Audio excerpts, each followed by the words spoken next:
Angelo, can you give us an update on Chamara Kapagindra? Yeah, he just got injured, injured at training. So we sent him for an MRI scan. Waiting for the doctor's report. If need be, we might have to, bring in a replacement, which is Dhanushka. Angelo, probably you won't be bowling tomorrow. So, how much does it affect the balance of the side that you won't be? Your 10 overs have been very crucial in Sri Lanka's scheme of things. So, how do you look at that? How to manage that plug? Yeah, I mean it does upset the balance a little bit. If I could bowl my 10 overs, unfortunately, I'm okay to play as a batsman, but not as a bowler. So we have to think about.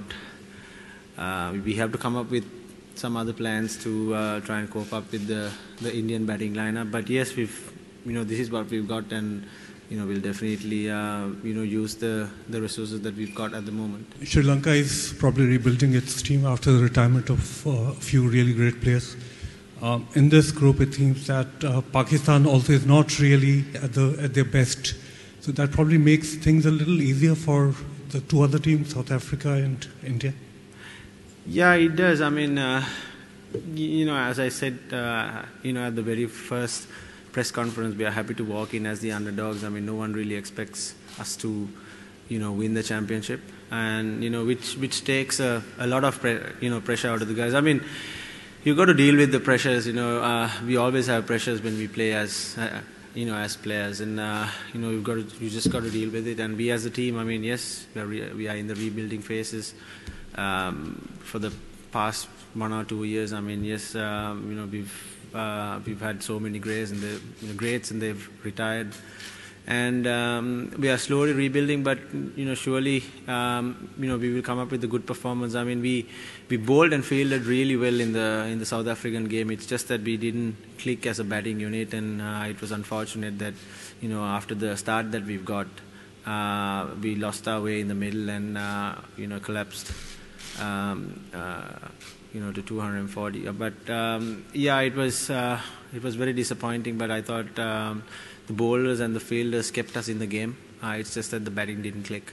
Angelo, the rebuilding phase is probably taking a little longer than expected, and the results also haven't been encouraging since the World Cup. Can you ask to point to finger and tell us why the entire process is taking longer than expected? Aren't the guys really stepping up, or is it losing out in the crucial moments? Look, it's a very hard question to answer. Yeah, I mean, it only comes with experience, and the guys are learning every single day. If you look at most of the guys, they haven't played a lot of international cricket. I mean, the more you play, the more you learn, and we've learned right throughout our careers. And yes, I mean, it's a very tough question. You never know, but it's just that we've got to keep learning every single day. I mean, and everyone has to step up with their roles, because we can't just expect things to fall in line. We've got to make it happen, and we've got to make it happen soon. Angelo, during your career, you played so many different roles as a batsman itself. You've been the finisher, you've been the big hitter. How have you coped with those different roles, and what is the role that you play right now, in your head, in this batting lineup? Yeah, I think I'm quite familiar with taking responsibility in the middle order, and I've ever since my under-19 career, I've put into that role as a finisher and batting in the middle order to try and stabilize the innings. So my role is, well, it might differ from game to game.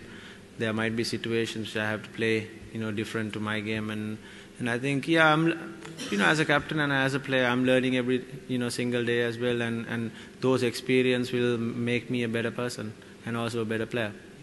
Just an extension of Rohitji's question. I mean, if you currently look at the limited overs team of Asian teams, do you think there is a clear difference between India and the other 3 test playing nations? No. Well, I don't think so. It's just that every team is on where all the teams are even. Yes, India have done extremely well in the past couple of years, but if you look at our team, we've beat the Australians, which was the #1 team then a few months back, We beat Australia in Australia, we beat South Africa in South Africa. So I don't think there's a massive difference. It's just that there will be phases when you struggle, there will be phases when you play well. So you can't really, single out the best team. Angelo, usually when you talk about India, the focus is so much on the batting. But in the last few months, the bowling unit has really developed. Is that going to be a slightly different feeling for you, taking on an Indian team with a strong bowling attack? Absolutely. I mean, if you talk about India, the batting lineup has always put teams under pressure. But, this bowling lineup is quite different. And they are one of the best in the world. You get a good balance of spin and pace. And they are all different to each other. And they've got a fantastic bowling attack. So, yes, for the batters it'll be hard work, especially on this greenish wicket. But yes, hoping for a good performance tomorrow. And a lot of people expect a lot of runs and flat wickets in these ICC events. Are you surprised by the amount of grass that's been left for tomorrow's game? There is a little bit of grass, but don't really know, as of now, how the wicket will play. I mean, if the sun comes out, it might be a different case. But there is a little bit of grass on the wicket as of now. But still there is a bit of time, and we don't know whether they are going to cut the grass or not. But we've got to play on whatever we get. But I think it's not going to be an excuse. We've got to put up the runs, on the board, whether we bat first or second. The slow over rates has been an issue. How do you want to tackle that? And number two is Kumar Sangakkara has written in his column that he expects the Sri Lankan team to come out and play some aggressive brand of cricket. Do you agree to that? I mean, do you think that this team needs to step up maybe in terms of intensity and aggressiveness?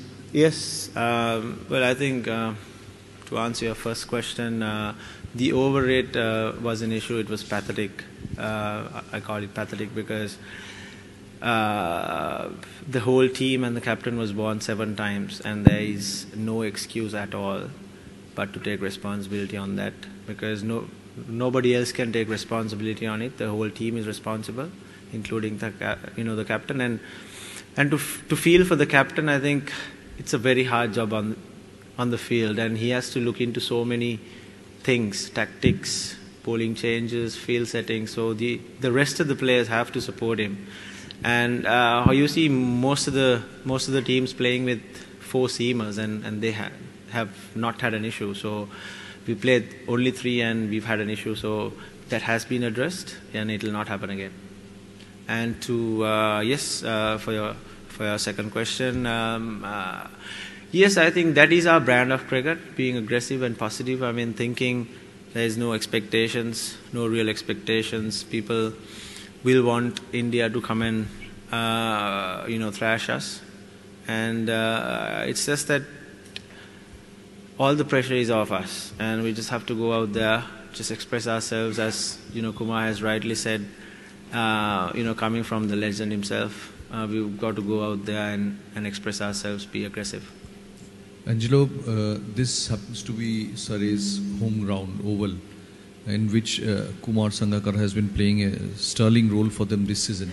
Did you ever feel tempted to sort of ask him to reconsider his retirement for this important tournament and play for Sri Lanka once again? I've always asked him that. And even, a couple of days ago, I was asking him, can you come and play for us, in this game? But, well, he's been in absolute form. And he's been in form ever since he started playing, to be honest. And yes, he's had a dream career, and it's unfortunate that we don't have him anymore. But he's always willing to help us. He's always having chats to us on how we should play on these conditions, especially. It's his home ground, and he's had a lot of chats to all the younger players, including myself. And yes, it's unfortunate we don't have him, but yeah, it's very tempting to call him back again. It's a neutral venue, but nowadays wherever India plays, they seem to get a lot of support. So is that sometimes a little irritating as the opposition team? Right. Even in a neutral venue, India is getting support. No, not at all. I mean, wherever we play India, it's the same case. Whether it's India or away from home, it's the crowd support have been amazing. And you know, well, Indians are everywhere, and they keep following. They keep following the team, and they are so passionate about the game, and they love their players, and they keep supporting. And we are also thankful. I mean, we've got. We don't have as much as Indians in London, but they all come over to witness a great game of cricket, and hopefully the crowd will enjoy. Indians and Sri Lankans will enjoy the great game today, well, tomorrow.